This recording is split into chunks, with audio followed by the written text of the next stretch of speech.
السلام علیکم ورحمۃ اللہ وبرکاتہ۔ الحمدللہ رب العالمین والصلاة والسلام علی رسولہ الامین وعلی آلہ واصحابہ اجمعین، اما بعد۔ عن عبداللہ بن عباس رضی اللہ تعالی عنہ قال قال رسول اللہ صلی اللہ علیہ وسلم تسمعون ویسمع منکم ویسمع ممن یسمع منکم، رواہ مسند فی مسندہ۔ محترم سامعین کرام، عبداللہ بن عباس رضی اللہ تعالیٰ عنہ حدیث کے راوی ہیں۔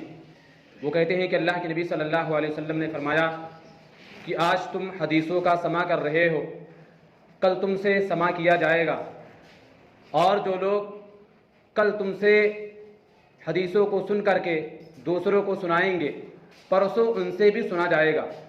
بالفاظ صاف، آج آپ طلباء ہیں تو کل اساتذہ کے زمرے میں شامل ہوں گے، اور جو کل آپ کے شاگرد ہوں گے وہ بھی کسی دن کسی کے استاد بنیں گے، ان سے بھی علم حاصل کیا جائے گا۔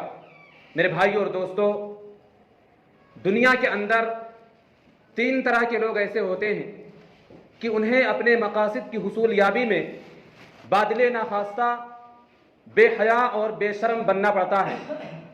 نمبر 1 بھکاری، نمبر 2 سنیاسی، نمبر 3 طالب علم۔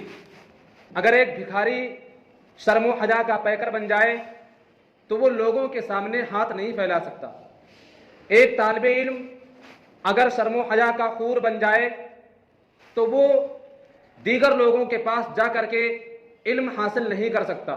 میرے بھائیو اور دوستو، میں تمہیدی باتوں کو زیادہ طول نہ دیتے ہوئے معاشرے کی سچی تصویر اور جو میں نے محسوس کیا ہے اس پر آنے کی کوشش کرتا ہوں۔ آج ہمارا اور آپ کا حال یہ ہے کہ ہم آج اپنے علمی فائدے کے لیے ذمہ داران کی زبانی، اپنے اساتذہ کے زبانی 4 باادب جملے بطور تنبیہ برداشت کرنے کے لیے تیار نہیں ہیں۔ قانون کی خلاف ورزی کرنے پر ذمہ داران کی زبانی یا ذمہ داران کے ہاتھوں ذرا سا ہلکا سا تھپڑ اور تماچا کھانے کے لیے تیار نہیں ہے۔ ستم یہ ہے کہ بہت سارے لوگ مختلف ناحیوں سے اس کا جواب دینے کی کوشش کرتے ہیں۔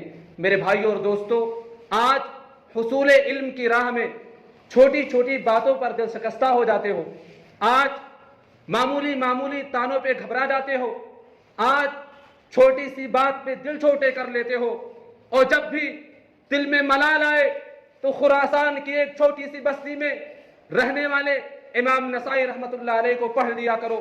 وہ امام نسائی، آج آپ ان سے زیادہ علم و فضل والے نہیں ہو، تم ان سے زیادہ عزت دار نہیں ہو، آج تم ان سے زیادہ شرم و حیا والے نہیں ہو۔ اگر انہوں نے علم کی راہ میں شرم و حیا کو بالائے طاق رکھ دیا تھا تو تمہیں تو بدرد اولا دل برداشتہ نہیں ہونا چاہیے۔ تمہیں کیا معلوم حصول علم کی راہ میں کن کی صعوبتوں کو برداشت کیا۔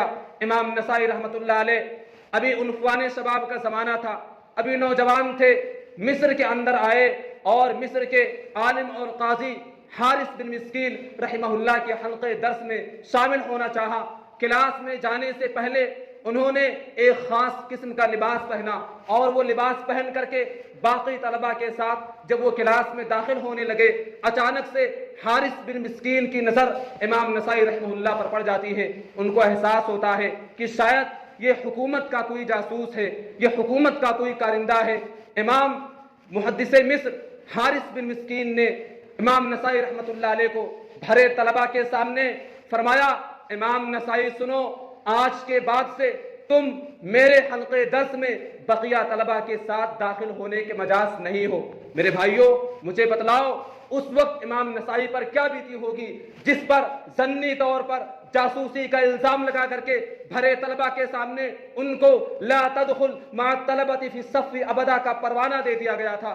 مگر وہ ہماری طرح نہیں تھے، وہ امام نسائی تھے، وہ ہماری طرح چھوٹی چھوٹی باتوں پر دل شکستہ ہونے والے نہیں تھے، وہ ہماری طرح چھوٹی چھوٹی باتوں پر معمولی تانوں پر علم کے سلسلے کو منقطع کرنے والے نہیں تھے۔ جس وقت ان کے زمانے کے لوگ، ان کے ہم عمر کے طلباء ان کے زمانے، ان کے ساتھی، ان کے یار اور دوست اپنے کریئر بنانے میں لگے تھے۔ امام نسائی رحمۃ اللہ علیہ کلاس کے بند دروازے کے باہر بیٹھ کر حارث بن مسکین کی زبان سے نکلنے والی حدیثوں کو سما کر رہے تھے۔ جس وقت باقی طلبہ کلاس میں بیٹھ کر کے امام نسائی رحمۃ اللہ علیہ سے بالمشابہہ حدیثوں کا سما کر رہے تھے، امام نسائی رحمۃ اللہ علیہ کلاس کی چوکھٹ پر باہر بیٹھ کر کے حدیثوں کو سن سن کر لکھا کرتے تھے، اور آج انہی کی جمع کردہ حدیثیں سنن نسائی کی شکل میں آج ہمارے اور آپ کے سامنے موجود ہے۔ میرے بھائیوں اور دوستو، مجھے بتلاؤ، اگر وہ امام نسائی اس وقت شرم و حیا محسوس کر کے اگر وہ چلے جاتے، اپنے گھر میں بیٹھ جاتے، اپنے کمرے میں کمرہ بند ہو جاتے، مجھے بتلاؤ کہ آج ہمارے سامنے وہ نسائی جسے ثانیہ عالیہ میں ہم پڑھتے ہیں، آئندہ آپ بھی کبھی پڑھیں گے۔ میرے بھائیوں اور دوستو، تمہیں کیا معلوم حصول علم کی راہ میں لوگوں نے کن کن صعوبتوں کا سامنا کیا ہے۔ آج ہاسٹل سے کلیہ اور مسجد تک آنے میں ہمیں اور آپ کو دوری کا احساس ہوتا ہے۔ یاد کرو بقی بن مخلد کو جب وہ اندلس سے بغداد آئے اور یحییٰ بن معین رحمہ اللہ سے پوچھا تھا، امام صاحب یہ بتلائیے کہ احمد بن حنبل کا گھر کہاں پر ہے، مجھے بتلائیے احمد بن حنبل کہاں رہتے ہیں۔ یحییٰ بن معین رحمہ اللہ نے جب ان کی رہنمائی کی، امام بقی بن مخلد رحمہ اللہ وہ آئے اور بغداد کے اندر جب داخل ہوئے تو دیکھا کہ صورتحال بہت زیادہ بگڑی ہوئی ہے۔ جس مقصد کے لیے وہ آئے تھے وہ مقصد فوت ہوتا ہوا نظر آ رہا تھا۔ انہوں نے دیکھا کہ حکومت کے کارندوں نے احمد بن حنبل رحمہ اللہ کے گھر کو گھیرے میں لیا ہوا ہے، نہ کوئی احمد بن حنبل کے گھر جا سکتا ہے، نہ کوئی ان کے گھر سے آ سکتا ہے۔ مجھے بتلاؤ، اگر بقی بن مخلد یہ صورتحال دیکھ کر کے اپنے گھر لوٹ جاتے، اپنی جگہ بیٹھ جاتے، آج ان سے اتنی ساری حدیثیں ہمارے اور آپ کے پاس نہیں پہنچتی۔ انہوں نے مسجد میں رہ کر کے، سرائے میں رہ کر کے بھکاریوں کا سا بھیس بنایا اور جا کر کے احمد بن حنبل رحمہ اللہ سے بھکاریوں کی شکل میں بھیک کی جگہ 2-3 حدیثوں کا سما کرتے تھے، اور پھر آ کر کے مسجد کے اندر ان حدیثوں کو اپنی کاپی کے اندر لکھا کرتے تھے۔ میرے بھائیوں اور دوستو، مجھے حیرانی ہوتی ہے، مجھے تعجب ہوتا ہے کہ آج ہم اپنے علمی فائدے کے لیے ایک تھپڑ برداشت کرنے کے لیے تیار نہیں ہیں۔ مجھے بتلاؤ، دعوت و تبلیغ کے میدان میں، کل تبلیغی میدان میں لوگوں کی گالیوں کو کیسے برداشت کرو گے، لوگوں کے طعنوں کو کیسے برداشت کرو گے؟ اور جب بھی دعوت و تبلیغ کے میدان میں دل میں ملال آئے تو محمد کریم صلی اللہ علیہ وسلم کو یاد کر لینا۔ لوگ کہتے محمد اکیلے ہو، چھوڑو، ساری دنیا دشمن ہے، تمہیں کیا فائدہ۔ اللہ کے نبی صلی اللہ علیہ وسلم اپنے گھر میں آتے، خدیجۃ الکبریٰ نبی کے قدموں میں بیٹھ جاتی، اللہ کے نبی صلی اللہ علیہ وسلم کے کرتے کو اٹھاتی، رسول اکرم صلی اللہ علیہ وسلم کے چہرے سے گرد و غبار کو صاف کرتی اور فرماتی، میرے آقا دنیا جھٹلاتی ہے تو جھٹلاتی رہے، دنیا ستانے پر تلی ہے تو تلی رہے، لوگ آپ کو مارنے پر لگے ہیں تو لگے رہے، میرے آقا یاد رکھو میرا رب تمہارے ساتھ ہے، اور جس کے ساتھ رب ہوتا ہے دنیا کی کوئی طاقت اس کو پسپا نہیں کر سکتی ہے۔ محمد پھر اٹھتے اور مکہ کے بازاروں میں جا کر کے پھر توحید کی بالادستی کے لیے زخم کھاتے، توحید کی بالادستی کے لیے لوگوں کی گالیاں سنتے، اور ایک مرتبہ مشرکین مکہ نے نبی کریم صلی اللہ علیہ وسلم کے گلے میں کپڑا ڈال کر کے رسول اکرم صلی اللہ علیہ وسلم کے گلے کو گھونٹنا چاہا۔ رسول اکرم صلی اللہ علیہ وسلم کسی طرح ان سے بچ کر کے نکلے۔ رسول اکرم صلی اللہ علیہ وسلم کے پاس اس وقت جبریل امین آئے، محمد تیرا گلا چھل گیا ہے، گلوں میں نشانات پڑ گئے ہیں۔ فرمایا جبریل میرا تو صرف گلا چھلا ہے، رب کی توحید کے لیے تو پہلے نبیوں کے گلے کٹ بھی گئے تھے۔ اللہم اہد قومی فانہم لا یعلمون، اے اللہ یہ جو بھی کرنا چاہے کر لے، میں تیری راہ سے ہٹنے والا نہیں ہوں۔ میرے بھائی اور دوستو، دعوت و تبلیغ کے میدان میں اترنا اتنا آسان نہیں ہے۔ آپ کو گالیاں دی جائیں گی، لوگ آپ پر جب آپ اسٹیج پر خطاب کر رہے ہوں گے سامعین کی جانب سے پتھروں کی بارش ہوگی۔ مجھے بتلاؤ، آج یہاں 4 جملے برداشت کرنے کے لیے تیار نہیں ہو، مختلف ناحیوں سے جواب دینے کی کوشش کرتے ہو۔ مجھے بتلاؤ کل تبلیغ کے میدان میں لوگوں کی گالیاں، لوگوں کے پتھروں کو کیسے برداشت کرو گے؟ جب بھی میری یہ بات یاد رکھنا، جب بھی دعوت و تبلیغ کے میدان میں دل بدلی کا شکار ہو تو احمد بن حنبل کو یاد کر لینا۔ وہ دبلا سا، وہ پتلا سا آدمی احمد بن حنبل رحمہ اللہ، کمر جھکی ہوئی دبلا پتلا آدمی، رب کی توحید کے لیے قرآن کریم کو کلام اللہ کہنے کے جرم میں تقریباً 16 سال تک قید و بند کی صعوبتوں کو برداشت کیا۔ علماء نے کہا ان کے زمانے کے جو لوگ تھے کہتے احمد رجوع کر لو، زبانی طور سے کہہ دو، توریہ کر لو، کہہ دو کہ کلام اللہ کلام الہی نہیں ہے، کہہ دو کلام اللہ یہ مخلوق ہے۔ سبھوں نے جو ان کے ساتھ تھے اس وقت سبھوں نے یہ کہہ دیا تھا کہ کلام اللہ یہ مخلوق ہے، کلام اللہ کلام الہی نہیں ہے۔ حالانکہ لوگوں نے زبانی کہا تھا، دل میں کچھ اور محسوس کر رہے تھے۔ لوگوں نے احمد بن حنبل رحمہ اللہ سے کہا آپ بھی رجوع کر لو، اکیلے کیوں پریشان ہو؟ مگر وہ احمد بن حنبل تھے، وہ رب العالمین کی توحید کے لیے، رب العالمین کے کلام کو کلام کہنے کے لیے 16 سال تک تقریباً قید و بند کی صعوبتوں کو برداشت کیا۔ جب متوکل علی اللہ کا زمانہ آیا، اس نے احمد بن حنبل رحمہ اللہ کو جیل سے نکال کر کے باہر کیا اور فرمایا کہ ان پر جتنی پابندیاں تھیں آج سے وہ ساری کی ساری پابندیاں ہٹائی جا رہی ہیں۔ امام احمد بن حنبل رحمہ اللہ کو اس نے خوش کرنا چاہا۔ احمد بن حنبل رحمہ اللہ کو اس نے اپنے گھر دعوت دی، اپنے پیغام کو بھیجا، اپنے قاصد کو احمد بن حنبل رحمہ اللہ کے گھر بھیجا اور کہا جاؤ احمد بن حنبل کو کہہ دو کہ آج بادشاہ کے گھر آپ کی دعوت ہے۔ میرے بھائی اور دوستو، آج دیکھا یہ جاتا ہے کہ دسترخوان دیکھ کر کے لوگ اپنا موقف بدل دیتے ہیں، دسترخوان دیکھ کر کے لوگ اپنا عقیدہ بدل دیتے ہیں۔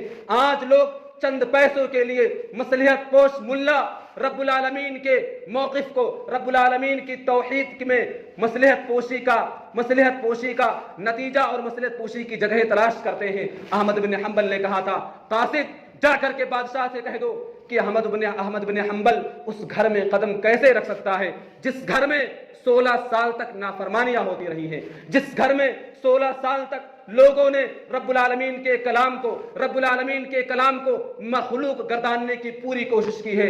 بادشاہ کے پاس قاصد پہنچا اور اس نے کہا احمد بن حنبل نے آپ کے گھر آنے سے منع کر دیا، اور کہتے ہیں میں نے احمد بن حنبل کو اپنے گھر بلایا تھا، اپنی دعوت میں ان کو شامل کرنا چاہا تھا، مگر تیرا احمد تو بڑا سخت نکلا، اس نے اتنا سخت جواب دیا۔ ماں نیک تھی، اس نے کہا بیٹا گھبرانے کی بات نہیں ہے، محمد کے دیوانے، محمد کے پروانے اسی طرح ہوا کرتے ہیں، محمد کے متبعین، محمد کے ماننے والے، رب کی توحید کے لیے اپنے گلوں کو کٹا دینے والے اسی طرح کا جواب دیتے ہیں۔ تم نہ گھبراؤ، میں خود احمد بن حنبل کو اپنے گھر بلاتی ہوں، میں احمد بن حنبل کو اپنے ذاتی مکان میں دعوت دیتی ہوں۔ ماں اس کی بیوی احمد بن حنبل کے گھر پہنچے اور انہوں نے کہا احمد تم بادشاہ کے گھر نہ جاؤ کوئی بات نہیں، لیکن خدا کے لیے، ہماری دلجوئی کے لیے ہمارے گھر تو آ جاؤ۔ احمد بن حنبل رحمہ اللہ نے دیکھا کہ ماں نیک تھی، انہوں نے جانے کا ارادہ کیا۔ کل انہوں نے کہا کہ میں آپ کے گھر آؤں گا۔ بیٹا احمد بن حنبل رحمہ اللہ کا بیٹا عبداللہ، اس نے کہا بابا کل آپ ان گلاسوں کو چھوئیں گے جن گلاسوں کو آپ کے نافرمان حکومت، کل آپ ان پیالیوں میں ان برتنوں کو اٹھا کر کے کھانا کھائیں گے جن برتنوں میں نافرمان بادشاہ کھانا کھایا کرتے تھے۔ احمد بن حنبل نے فرمایا بیٹا تم نہ گھبراؤ، احمد بن حنبل نے آج روزہ رکھا ہوا ہے اور کل بھی جب ان کے گھر جائے گا تو روزے کی حالت میں جائے گا۔ میرے بھائیوں اور دوستوں، حوالہ دیتے ہیں احمد بن حنبل کا، آج لوگ حوالہ دیتے ہیں امام بخاری کا، آج لوگ حوالہ دیتے ہیں امام نسائی کا، لیکن جب ان کے اندر جھانک کر کے دیکھا جاتا ہے احمد بن حنبل رحمہ اللہ، امام نسائی رحمہ اللہ کے اخلاق اور کے کردار کا عشر اثیر بھی نہیں پایا جاتا ہے۔ میرے بھائیوں اور دوستوں، اخیر میں رب العالمین سے میں یہ دعا کروں گا اللہ ہم کو جب تک زندہ رکھ احمد بن حنبل رحمہ اللہ کے موقف، ان کے عقیدے امام نسائی رحمۃ اللہ علیہ کی طرح استقامت پذیر اور امام نسائی رحمۃ اللہ علیہ کی طرح ٹھوس قدم اٹھانے والا، رب العالمین کی توحید کے لیے اپنی گردنوں کو کٹا دینے والا بنا۔ آمین۔ بار الہ جب تک دنیا کے اندر زندہ رکھ، توحید پر زندہ رکھ، ایمان پر زندہ رکھ، خاتمہ ہو توحید پر ہو، ایمان پر ہو۔ آمین۔ تقبل رب العالمین۔ والسلام علیکم ورحمۃ اللہ وبرکاتہ۔